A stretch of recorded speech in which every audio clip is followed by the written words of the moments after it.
નમસ્કાર ઉદ્યોગ સાહસિક મિત્રો. આપણે ઘણા વખતથી રાહ જોતા હતા કે ભાઈ ગવર્મેન્ટની ઉદ્યોગની સબસિડી વિશેની પોલિસી, ઉદ્યોગ નીતિ વિશેની જાણકારી આપણે આપવાની છે. હું લગભગ 2 મહિનાથી આપને કહેતો રહું છું. આપણે 2-3 વખત વાત પણ થઈ છે, પણ બહુ મેળ નહોતો પડી શક્યો. એકચ્યુઅલી કોઈ પણ રાજ્યનો કે કોઈ પણ રિજિયનનો આર્થિક વિકાસ તો જ થાય કે જો ઉદ્યોગનો વિકાસ થાય, અને ઉદ્યોગના વિકાસ માટે ઉદ્યોગનો વિકાસ થાય તો જ રોજગારી મળવાની છે, સરકારને આવક મળવાની છે. આ બધી ગણતરીને લઈને સરકારે દર 5 વર્ષે ઉદ્યોગ નીતિ બહાર પાડે છે.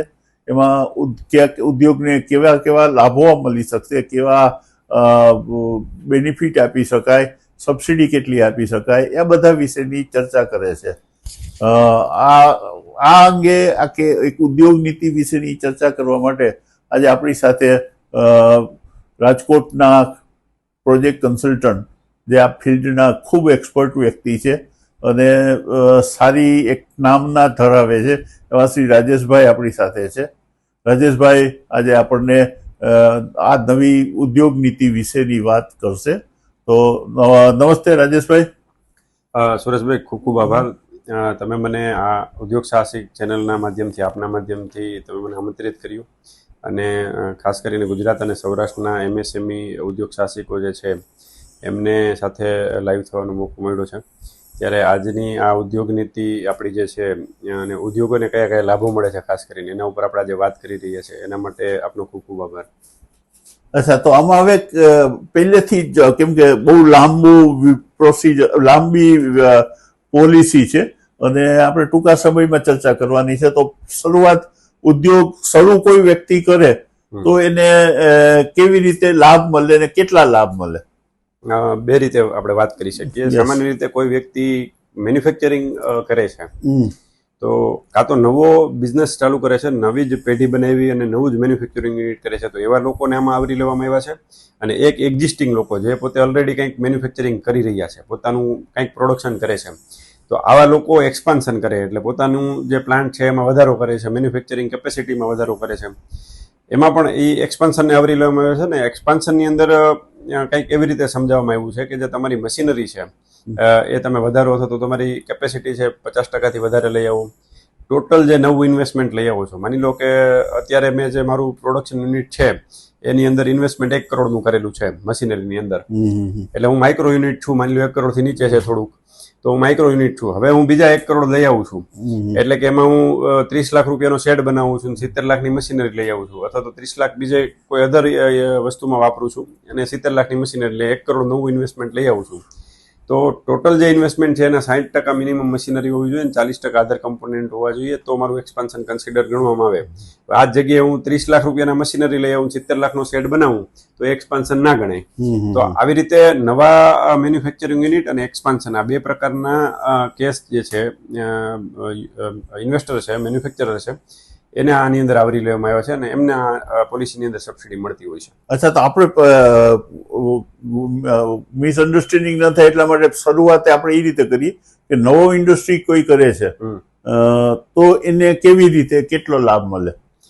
નવાને અને એક્સપાન્શનમાં જો આવી જતા હોય તો બંનેને સરખા જ લાભ મળે છે. સમજાવી દઉં છું. અલગ અલગ એકની એક વાત રિપીટ કરવા જેવી વાત થશે. હા, આપણે પાછળથી એવું સમજશું કે એક્સપાન્શન કોને ગણવું, કેવી રીતે ગણવું, એના ઉપર વાત કરશું. પણ નવું યુનિટ કરે અથવા તો એક્સપાન્શનની અંદર આવી જાય છે તો એને આમ તો 15 જાતના અલગ અલગ લાભ મળે છે. એમાંનો મેજર બેનિફિટ છે એ કેપિટલ સબસિડીનો બેનિફિટ છે. કેપિટલ સબસિડી જો તમારું ટોટલ ઇન્વેસ્ટમેન્ટ છે 1 કરોડ નીચેનું હોય મશીનરીની અંદર, એટલે કે તમે જે MSME એક્ટ 2006 છે એના અંતર્ગત તમે માઇક્રો યુનિટમાં આવો છો, તો તમને 1 કરોડની મર્યાદા મશીનના ઇન્વેસ્ટમેન્ટની ધ્યાનમાં રાખતા ટોટલ ઇન્વેસ્ટમેન્ટ ઉપર, એટલે કે મશીનરીનું ઇન્વેસ્ટમેન્ટ અને ટોટલ જે કમ્પોનન્ટ છે એમાં પાછા 35% ટોટલના અધર કમ્પોનન્ટ ગણી શકાય. એટલે બિલ્ડિંગ કન્સ્ટ્રક્શન હોય, ફર્નિચર ફિક્ચર હોય કે બીજા અધર ઇક્વિપમેન્ટ કંઈ આવતા હોય, તો એવી રીતે કરીને જે ટર્મ લોન લઈએ છીએ આ બધા ઇક્વિપમેન્ટ પરચેસ કરવા માટે, મશીનરી પરચેસ કરવા માટે કે કન્સ્ટ્રક્શન માટે કે વોટેવર જે ટર્મ લોન લઈએ છીએ, એના 10%, 20% અને 25% આવી રીતે કેટેગરી તમે કયા કેટેગરી ઓફ તાલુકાની અંદર છો. હવે આખા ગુજરાતને કેટેગરી 1, 2 અને 3 માં ડિસ્ટ્રીબ્યુટ કરેલી છે. અચ્છા. તો તમે જે કેટેગરી ઓફ તાલુકાની અંદર છો એના મુજબ તમને સબસિડી મળે. હું તમને એક એક્ઝામ્પલ થી સમજાવું. હા, કે જુનાગઢ જિલ્લાના કયા કયા તાલુકા દાખલા તરીકે? હું તમને રાજકોટ એક્ઝામ્પલ થી સમજાવું. માની લો કે આપણે રાજકોટ તાલુકો છે ને, તો એ કેટેગરી 3 માં આવે છે. બરોબર. આ બાજુ આવીએ એટલે ગોંડલ તાલુકો, તો એ કેટેગરી 2 આવે છે. અને ઉપર જઈએ અમદાવાદ છે એટલે ચોટીલા તાલુકો જે આવ્યો એટલે એ સુરેન્દ્રનગર જિલ્લાનો, પણ એક રૂટ ઉપરના ત્રણેય વિસ્તાર ગણીએ તો જો રાજકોટની અંદર યુનિટ કરીએ છીએ તો 10% કેપિટલ સબસિડી મળે છે.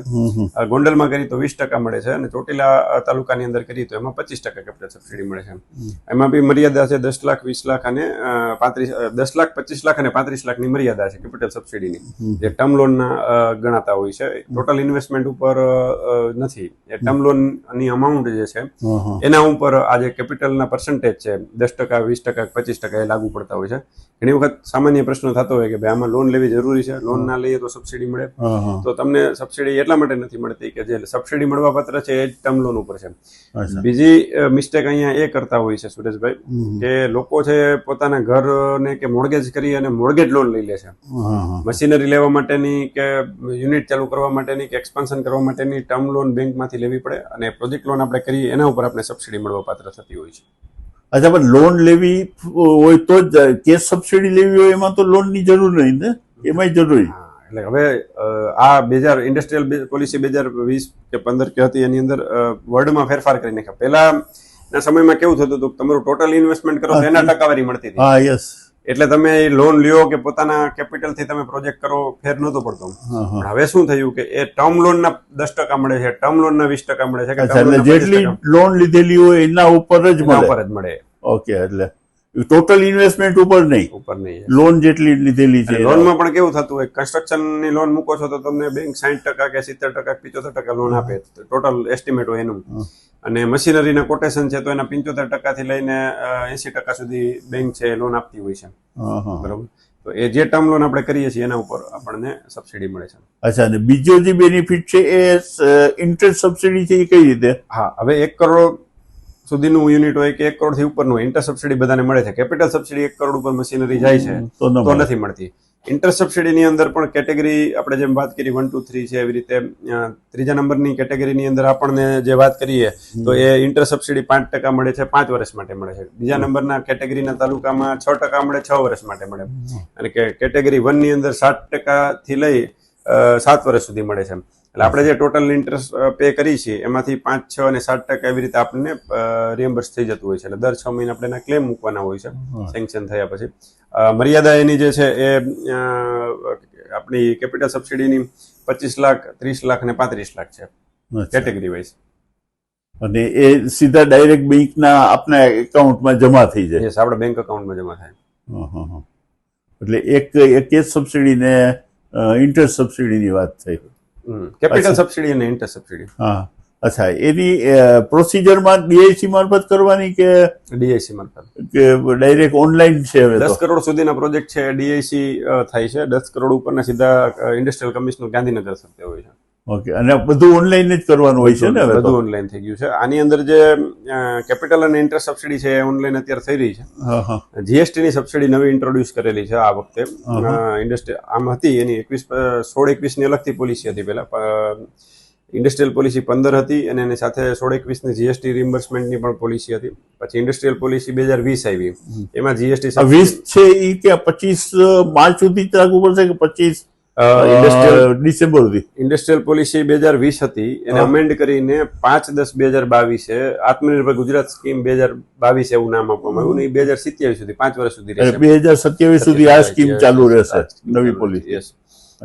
નવી પોલિસી અંતર્ગત જીએસટી નો લાભ મળે છે. જીએસટી નો કેવી રીતે લાભ મળે છે? ત્રીજા નંબરની ખૂબ જ સરસ સબસિડી ગવર્મેન્ટ આપેલી છે. પહેલા શું હતું કે કોઈ પણ યુનિટ હોય, માઇક્રો હોય, સ્મોલ હોય, મીડિયમ હોય, કેપિટલ સબસિડી આપવામાં આવતી હતી. મોટા ભાગના લોકો કેપિટલ સબસિડીનો લાભ લઈ લે, પણ પછી એ કાચામાં કામ કરતા હોય, બિલિંગ ન થતું એવું બનતું હતું. જે સરકારના ધ્યાનમાં આવ્યું હોય એટલે જે ખરેખર વ્હાઇટમાં કામ કરે છે અને સરકારને ટેક્સ કલેક્ટ કરીને આપે છે એવા લોકોને લાભ નતો મળતો અને બાકીના લોકો લાભ લઈ જતા હતા. એટલે ગવર્મેન્ટે સરસ જીએસટી રિએમ્બર્સમેન્ટની સ્કીમ આપી કે જેની અંદર જે યુનિટ આવતા 10 વર્ષની અંદર જે જીએસટી પેએબલ થતું હોય એસજીએસટી ખાસ કરીને જે પોતાનું સેલ્સ કરશે એની ઉપર જીએસટી કલેક્શન કરશે, જે કલેક્ટ કરેલો જીએસટી છે એની અંદર એસજીએસટી નો જે પોર્શન છે એ દરેક પ્રકારની ઇનપુટ ક્રેડિટ લઈ લીધા પછી એને જે ભરવા પાત્ર થાય છે એ એને પેલા જીએસટી ડિપાર્ટમેન્ટને ભરી દેવાનું અને એને જે આખા વર્ષમાં જીએસટી ભરેલો હોય એ જીએસટી ડીઆઈસી મારફતે કે ઇન્ડસ્ટ્રીયલ કમિશનર મારફતે તમને રિફંડ મળી જશે, રિએમ્બર્સ. 100% હા, એના ક્રાઇટેરિયા છે. કેટેગરી તમે 1 માં છો તો 100% ઓફ તમારી નેટ લાયબિલિટી છે એ છે. કેટેગરી 2 ની અંદર છો તો એ તમારા 90% છે અને કેટેગરી 3 માં 80% છે. પણ તમારું જે ટોટલ ઇન્વેસ્ટમેન્ટ છે એલિજિબલ ઇન્વેસ્ટમેન્ટ, હવે એલિજિબલ ઇન્વેસ્ટમેન્ટ ગણવા માટેના પણ ફોર્મ્યુલા આપેલા છે. પણ હું તમને સામાન્ય રીતે એમ કહું કે આપણો પ્રોજેક્ટ છે એ 3 કરોડનો છે ને એ 3 કરોડ એલિજિબલ થયા, બરોબર છે. 3 કરોડનો મેં પ્રોજેક્ટ કર્યો તો એ 3 કરોડના 5% કેટેગરી 3 માં મળે છે, 6.5% છે એ કેટેગરી 2 માં મળે છે અને 7.5% છે કેટેગરી 1 માં મળે. એટલે આમ ગણીએ તો 10 વર્ષ સુધી માની લો કેટેગરી 1 માં, એટલે ચોટીલાનું આપણે એક્ઝામ્પલ લીધું, ચોટીલાની અંદર યુનિટ કર્યું 3 કરોડનું તો 7.5% 10 વર્ષ સુધી મળે. 3 કરોડના 7.5% નેટ જીએસટી ની લાયબિલિટી છે એના 100% મળે તો 75% જેવા પૈસા 10 વર્ષમાં તમારા પાછા આવી જાય. અચ્છા, હા, બરાબર. એટલે બહુ મોટો લાભ થયો. અચ્છા, અને બીજું આમાં શેડ્યુલ કાસ્ટ એસટી એસટી ને કે મહિલાઓ માટેની કોઈ વિશિષ્ટ જોગવાઈ છે? મહિલાઓ માટેની 1% એડિશનલ ઇન્ટર સબસિડી જે મેં 5, 6 અને 7% કીધી, એમાં જો તમે 100% વુમન એન્ટરપ્રિન્યોર હોય એટલે કે ટોટલ જે ઇન્વેસ્ટમેન્ટ છે એ 100% એનું હોવું જોઈએ, કાં તો પ્રોપરાઇટર એવું હોવા જોઈએ અથવા તો દરેક પાર્ટનર છે એ પોતે મહિલા હોવા જોઈએ. પછી એલએલપી હોય તો દરેક એલએલપી ના પાર્ટનર છે એ પણ મહિલા હોવા જોઈએ તો મળે. 1% એડિશનલ મળે, 5% વાળા 6% મળે, 6 વાળા 7 અને 7 વાળા 8. ઓકે, તમે 35 યરથી નાની એજના છો એટલે યંગ એન્ટરપ્રિન્યોર છો, પ્રોપરાઇટરની એજ 35 યરથી નીચેની છે તો પણ 1% એડિશનલ મળે છે. એ પછી કોઈ પણ કોમ્યુનિટી નો હોય, કોઈ પણ કોમ્યુનિટી નો હોય. ઓકે, એ નવું છે. અને દરેક પાર્ટનર જે પાર્ટનર છે એની એજ 35 વર્ષથી નીચેની હોય તો પણ એડિશનલ 1% મળે છે. એટલે માની લો કે આપણે એવું સમજીએ કે યંગ વુમન છે 35 યરથી નીચેના અને પોતે વુમન પણ છે તો બંનેના 1% વધારાનો મળશે, એક યંગ એન્ટરપ્રિન્યોર નો અને 1% વુમન નો. એટલે જે નોર્મલ એને 6% મળવા પાત્ર છે એ 8% થઈ જાય, 7 વાળા 9 થઈ જાય, પણ મેક્સિમમ એને 2% વ્યાજ પોતે ભોગવવું પડશે. એટલે માની લ્યો કે એની લોન છે 10% એ થઈ હોય અને 7% વાળા 9% એને વ્યાજ સહાય મળવા પાત્ર થાય છે તો એને 8% જ મળશે, 2% એને ભોગવવું પડશે. અચ્છા, 2% તો મિનિમમ એને પોતાની કરવાની છે. Yes, yes. અને આ ક્લેમ કરવા માટે કેવી રીતે કરવાનું હોય? 6 મહિને કે વર્ષ? બંનેની અરજી સેપરેટ થતી હોય છે. મેં જેમ કીધું એમ કેપિટલ અને ઇન્ટર સબસિડી છે એ ઓનલાઈન થાય. એ સબસિડી આપણે ઓનલાઈન કરશું એટલે એની પ્રોસિજર મુજબ એમના ડોક્યુમેન્ટને વેરિફિકેશન જે કરતા હોય, આપણા મશીનરીના બિલ છે કે આપણે જે નવું યુનિટ કરેલું છે એની વિગતો આપણે આપીએ, આપણું કોન્સ્ટિટ્યુશન હોય, પાર્ટનરશિપ હોય તો પાર્ટનરશિપ ડીડ આપતા હોય, પ્રોપરાઇટરશિપ હોય તો એનો ઉદ્યમ છે, જીએસટી નંબર છે, પાર્ટનર અને પ્રોપરાઇટર હોય તો એના બધાના આધાર કાર્ડ કે પાન કાર્ડ કે વોટેવર જે ડોક્યુમેન્ટનું જે ચેકલિસ્ટ આપેલું છે એના મુજબના ડોક્યુમેન્ટ આપણે સબમિટ કરીએ, project report, bank sanction letter, બધી વિગતો આપણે સમય મર્યાદા એટલે કે પહેલું પ્રોડક્શન ચાલુ કર્યા પહેલું બિલ મહિનાના 1 વર્ષની અંદર તમારે કરી દેવું પડે. પહેલું બિલ અથવા તો ફર્સ્ટ ડિસ્બર્સમેન્ટ, આ જે વિચેવર ઇઝ લેટર એટલે બેમાંથી જે મોડું છે એના 1 વર્ષની અંદર કરવું. ફર્સ્ટ ડિસ્બર્સમેન્ટ બેંકની લોનનું ડિસ્બર્સમેન્ટ અથવા તો પ્રોડક્શન તમે કરી લીધું હોય. ઘણી વખત કેવું થતું હોય કે લોકો પેલા મશીનરી પોતાના પૈસા લઈ લે છે ને 4-6 મહિના પછી લોન નું રિએમ્બર્સમેન્ટ કરાવે બેંક પાસેથી. તો પ્રોડક્શન ચાલુ થઈ ગયું હોય લોન લીધા પહેલા અને ડિસ્બર્સમેન્ટ છે પછી થયું હોય તો બેમાંથી જે મોડું થયું હોય ને 1 વર્ષની અંદર તમે અરજી કરી શકો. બરોબર, એટલે આપણે જે અરજી કરવાની છે 1 વર્ષની અંદર કરી દેવી પડે. હવે જેવી ઓનલાઈન એપ્લિકેશન કેપિટલ અને ઇન્ટર સબસિડી માટે કરીએ છીએ એટલે લોકો આપણી પ્રોસેસ જે છે ગવર્મેન્ટની એના મુજબ એ સેન્કશન આપે, જે આપણે મંજૂરી પત્ર મળે, સેન્કશન લેટર મળે, એની અગેન્સ્ટમાં આપણે ક્લેમ રજૂ કરવો પડે. ક્લેમ, ફર્સ્ટ ક્લેમ છે એ આપણે 6 મહિના પૂરા થયા હોય, ફર્સ્ટ બિલ અથવા તો આપણે જે ક્લેમ તારીખ નાખેલી હોય, ફર્સ્ટ ડિસ્બર્સમેન્ટ અથવા તો પ્રોડક્શન ડેટ નાખેલી હોય એના 6 મહિનાનો પહેલો ક્લેમ થાય, જેની અંદર કેપિટલ અને ઇન્ટર સબસિડી બંને એકારે આપને મળે. પહેલા 6 મહિનાની ઇન્ટર સબસિડી અને કેપિટલ સબસિડી મળે, પછી તમે દર 6 મહિને ક્લેમ કરી શકો. દર 6 મહિનાનું તમારે બેંકનું જે આપણો ઇન્સ્ટોલમેન્ટ ભરેલો હોય એના મુજબ જે આપણે ઇન્ટરેસ્ટ પે કરેલું છે એનું બેંક તમને એનું એક નિર્ધારિત Statement આપે. ફોર્મેટ છે એ ફોર્મેટ ઉપર સિક્કો મારી દેશે એટલે સર્ટિફિકેટ આપશે તમને ઇન્ટરેસ્ટ સર્ટિફિકેટ. આ ઇન્ટરેસ્ટ સર્ટિફિકેટ છે એ તમારે રજૂ કરવું પડે અને એના જે બી ડોક્યુમેન્ટ છે ક્લેમના એ બધા ડોક્યુમેન્ટ રજૂ કરવા પડે. એ ક્લેમને વેરીફાઈ કરવામાં આવે. ફિઝિકલી તમારા યુનિટ ઉપર કોઈ અધિકારી જે કન્સર્ન ડિપાર્ટમેન્ટના કન્સર્ન ઓફિસર છે એ આવશે અને તમારી જે તમે રજૂ કરેલા મશીનરીના બિલો છે એ મુજબની મશીનરી લીધેલી છે કે નથી લીધેલી, તમે જે કોસ્ટ ઓફ પ્રોજેક્ટ દેખાડેલું છે એ મુજબના ખર્ચા કરેલા છે કે નથી કરેલા, આ બધું એમની સિસ્ટમ મુજબ વેરીફાઈ કરશે. એમનું રિકમેન્ડેશન જશે, એમનું રિપોર્ટ જશે અને પછી તમારું જે છે આ ક્લેમ મંજૂર થતો હોય ને ટ્રેઝરીમાં જાય અને પછી તમારું ફંડ તમારું જે છે સબસિડીનું રિલીઝ થાય, તમારા અકાઉન્ટમાં સીધું જમા થતું હોય છે. અચ્છા. આ સિવાયની બીજી કંઈક જેટલી 16 જેટલી સ્કીમો છે ને ઉદ્યોગ માટે સ્કીમ એક જ છે પણ બેનિફિટ વિભાગ એટલે અત્યાર સુધીમાં આપણે કેપિટલ સબસિડી અને જીએસટી સબસિડી સમજ્યા. આ મેં તમને ઇન્ટરેસ્ટ અને કેપિટલ સબસિડીની વાત કરી ને, તો જીએસટી ની અંદર કેવું હોય છે કે એમાં તમારે એક એલિજિબિલિટી પ્રોવિઝનલ એલિજિબિલિટી સર્ટિફિકેટ અને ફાઇનલ એલિજિબિલિટી સર્ટિફિકેટ લેવું પડે. એટલે તમે જે કોસ્ટ ઓફ પ્રોજેક્ટ ને કર્યો છે એની ઓફલાઈન અરજી થાય છે. અચ્છા. એમાં તમને એ લોકો એક સર્ટિફિકેટ આપશે કે ભાઈ તમારું ટોટલ મેં જેમ સમજાવ્યું કે ભાઈ 3 કરોડ છે ઇન્વેસ્ટમેન્ટ અને 75% મળે છે, તો એ ફિગર જે આવે છે એ તમને એ લોકો એક સર્ટિફિકેટ આપશે કે આટલા પૈસા તમે આવતા 10 વર્ષમાં અને દર વર્ષે આટલા પૈસા તમે ક્લેમ કરી શકશો. એ સર્ટિફિકેટ જેને લીધેલું હશે, ઘણી વખત કેવું થતું હોય કે માની લો કે મેં 2-3 કરોડ રૂપિયાની મશીનરી લીધી હોય તો એની અંદર જ મારો ઓલરેડી જીએસટી લાગેલો હોય, જેથી કરીને મારી ઇનપુટ ક્રેડિટ જ એટલી થતી હોય કે મારે પહેલા 2-3 વર્ષ સુધી નેટ જીએસટી ક્લેમ ભરવાનું થાય જ નહીં. એટલે હું જીએસટી ની મારે ક્લેમ કરવાનું ના થાય, જીએસટી ની સબસિડી લેવાની ના થાય. હવે જ્યારે હું 2 વર્ષ પછી 3 વર્ષ પછી મારે જીએસટી લાયબિલિટી આવે ત્યારે હું ગવર્મેન્ટ પાસે જાઉં તો મને સબસિડી ના મળે.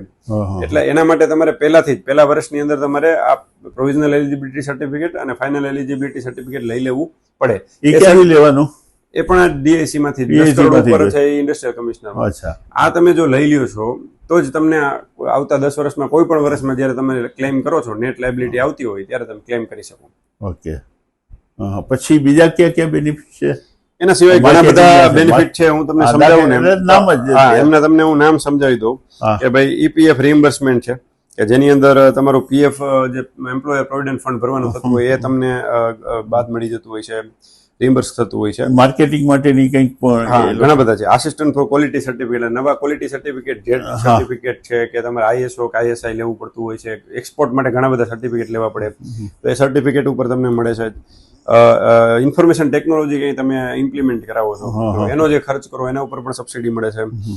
પેટન્ટ રજીસ્ટર કરાવો છો તમે 5 પેટન્ટ સુધી તમને પર પેટન્ટ 5 લાખ રૂપિયા મળે છે, બરોબર છે, તો તમે તમારી પ્રોડક્ટની પેટન્ટ રજીસ્ટર કરી શકો. એનો જે ખર્ચ થાય એના 75% સુધી પૈસા મળે છે. ટેકનોલોજી એક્વિઝિશન ઉપર બહુ સરસ સબસિડી મળે છે 65%, 50 લાખની મર્યાદામાં. એટલે તમે નવી ટેકનોલોજી કંઈક એક્વાયર કરો છો અને ટેકનોલોજી પેટે પેમેન્ટ કરો છો તો એમાં તમને પૈસા મળે છે. તમે સીજીટીએમએસસી ની સ્કીમ છે જેમાં 5 કરોડ સુધીની લોન છે, એ કોલેટરલ સિક્યુરિટી ફ્રી મળે છે. એટલે કોલેટરલ સિક્યુરિટી આપ્યા વગર બેંક તમને તમારા ફાઇનાન્શિયલ ને તમારું પ્રોફાઇલ જોઈને તમને લોન કરી દેતી હોય છે. તો એમાં એક 1.5% જેવી અપ્રોક્સિમેટલી 1.5% જેવી ફી ભરવાની થતી હોય વાર્ષિક. તો એ ફી જે ભરો છો એ પણ તમને રિએમ્બર્સ કરી દેવામાં આવે છે 5 વર્ષ સુધી. તો એ છે. એના સિવાય રેન્ટ માટેની છે કે ભાઈ તમે રેન્ટ પે કરો છો તો 1 લાખ રૂપિયાની વાર્ષિક મર્યાદામાં રેન્ટ પણ તમારું પાછું મળી જાય 5 વર્ષ સુધી. એના સિવાય પાવર કનેક્શન ચાર્જ લે આપણે ચૂકવતા હોય, નવું પાવર કનેક્શન લઈએ તો ઇલેક્ટ્રિસિટી ડ્યુટી એક્ઝમ્પશન છે એ અલગ છે. એ તમારું લાઇટ બિલ આવે છે એની અંદર 15%, પણ નવું પાવર કનેક્શન લ્યો છો એટલે તમારે જે પણ બોડી પીજીવીસીએલ હોય કે જીવીસીએલ હોય એનું જે કનેક્શન લેવા માટેનો ચાર્જ ચૂકવવાનો થાય, એસ્ટિમેટ આપે આપને ખર્ચ થાય, એના 35% સુધી મળે છે પૈસા, બરોબર. તો એ પણ મોટી 5 લાખની મર્યાદામાં મળે છે. એના સિવાય એક્સપોની અંદર પાર્ટિસિપેટ કરો તમે, આને માર્કેટિંગ ડેવલપમેન્ટની વાત કરો છો તો તમે ગુજરાત લેવલના સ્ટેટ લેવલના એક્સપોની અંદર પાર્ટિસિપેટ કરો તો એમાં તમને 50,000ની મર્યાદામાં 75% ખર્ચો મળે છે. નેશનલ લેવલમાં તમે પાર્ટિસિપેટ કરો તો 5 વખત તમને 75% લેખે ₹1,00,000 મર્યાદામાં મળે છે. ઇન્ટરનેશનલ લેવલનો પણ ઇન્ડિયાની અંદર એક્સપો થયો હોય તો એમાં પણ 75% ને 2 લાખની મર્યાદામાં 5 વખત મળે છે. અને આઉટસાઇડ ઇન્ડિયા ઇન્ટરનેશનલ લેવલનો એક્સપો તમે જોઈન કરો છો તો તમને 3 વખત મળે છે, પણ 5 લાખ રૂપિયાની મર્યાદામાં અને 60% જે છે મળતો હોય છે કોસ્ટનો. એટલે આ બધી જ સબસિડીઓ જે છે તમને આના થ્રુ મળતી હોય છે. અને એક આ ઇલેક્ટ્રિસિટી ડ્યુટી એક્ઝામ્પશન ચાલુ છે કે બંધ છે મળે અત્યારે? છે ને અત્યારે 15% ઇલેક્ટ્રિસિટી ડ્યુટી એક્ઝામ્પશન મળે છે. એટલે એને એના માટેની પ્રોસિજર શું હોય છે, શું કરવાનું એની હોય? પીજીવીસીએલ ની અંદર એક અરજી કરો, એક્ઝામ્પશન સર્ટિફિકેટ લેવાનું હોય છે અને એક્ઝામ્પશન સર્ટિફિકેટ આવ્યા પછી તમારા બિલમાંથી ડ્યુટી લાગતી બંધ થઈ જતી હોય છે. અચ્છા, એટલે એ કરવાની પ્રોસિજર કરવાની છે. એક પ્રોસિજર અલગથી કરવાની થાય છે. અને એની એક પ્રોસિજર અલગથી થાય. જે આપણે નવા પાવર કનેક્શન ચાર્જની વાત કરી એની પ્રોસિજર અલગથી કરવાની થાય.